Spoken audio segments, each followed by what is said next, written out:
Hi I'm doctor Sarika Sai శుభ hospital. ఇంతకుముందే మన దగ్గరకు ఒక పేషెంట్ వచ్చిందండి. తను అడిగిన డౌట్ ఏంటంటే, మేడం నాకు ఫస్ట్ ప్రెగ్నెన్సీ అనేది వితిన్ 6 మంత్స్లోనే కన్సీవ్ అయ్యాను, పీరియడ్స్ కూడా రెగ్యులర్గానే ఉన్నాయి, స్కాన్ కూడా అయింది, స్కాన్లో యూట్రస్ అనేది బాగుంది, ఎగ్ కౌంట్ అనేది బాగుంది అంటున్నారు, అయినా కూడా నాకు ప్రెగ్నెన్సీ ఎందుకు రావట్లేదు అనేది మనం ఈరోజు రీజన్స్ చూద్దాం. ఫస్ట్ ఏంటంటే, ఇలాగా సెకండ్ బేబీ కన్సీవ్ అవ్వడానికి ప్రాబ్లం అయ్యే వాళ్ళని సెకండరీ ఇన్ఫర్టిలిటీ అనే కేటగిరీ చేస్తాం. ఈ సెకండరీ ఇన్ఫర్టిలిటీకి ఏం రీజన్స్ ఉంటాయి?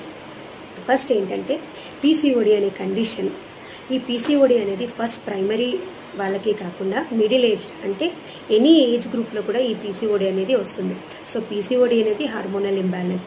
తనకి పీరియడ్స్ అనేది రెగ్యులర్గా ఉన్నా కూడా పీసీఓడి వాళ్ళకి ఎగ్ అనేది రిలీజ్ అవ్వదు.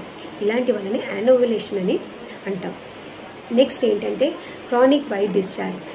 కంటిన్యూగా వైట్ డిశ్చార్జ్ అనే ప్రాబ్లం ఉన్న వాళ్ళకి గర్భసంచి దారికి సర్విక్స్కి ఇన్ఫెక్షన్ అవ్వడం, గర్భసంచి పొరకి కూడా ఇన్ఫెక్షన్ అవ్వడం, కొంతమందిలో ఈ ఇన్ఫెక్షన్ అనేది గర్భసంచి ట్యూబ్స్కి కూడా స్ప్రెడ్ అయ్యే ఛాన్సెస్ ఉంటుంది. ట్యూబ్స్కి స్ప్రెడ్ అయిన తర్వాత వాళ్ళకి కొంతమందికి ట్యూబల్ ఫంక్షన్ అనేది ఆల్టర్ ఉంటుంది, ఆర్ ట్యూబల్ డ్యామేజ్ అయ్యే ఛాన్సెస్ ఉంటుంది, ఆర్ ట్యూబ్స్ కూడా బ్లాక్ అయ్యే ఛాన్సెస్ కూడా ఉంటుంది.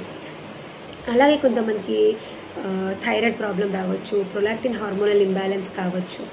అలాగే ప్రీవియస్గా సర్జరీ అయిన వాళ్ళకి ఫస్ట్ ఆపరేషన్ అయిన ప్లేస్లో ఇస్తమోసీల్ అనే కండిషన్, అంటే ఫస్ట్ ఆపరేషన్ అయిన ప్లేస్లో ఆ స్కార్ అనేది వీకనింగ్ అవ్వడం, ఆర్ కొంతమందిలో 30 నియర్ బై ఉన్న వాళ్ళకు అడినోమయోసిస్ అనే కండిషన్ రావడం.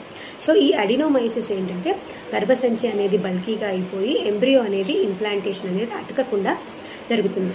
సో ఫస్ట్ ప్రెగ్నెన్సీ రాని వాళ్ళకి ఎలాగైతే మనం ఇన్వెస్టిగేట్ చేస్తామో, సెకండరీ ఇన్ఫర్టిలిటీ వాళ్ళకు కూడా మనం ఇలాగే హార్మోనల్ ఇంబ్యాలెన్స్ టెస్టింగ్ అని, ట్యూబల్ టెస్టింగ్ అని చేసి వాళ్ళకు కూడా మనం ట్రీట్మెంట్ అనేది చేస్తాం.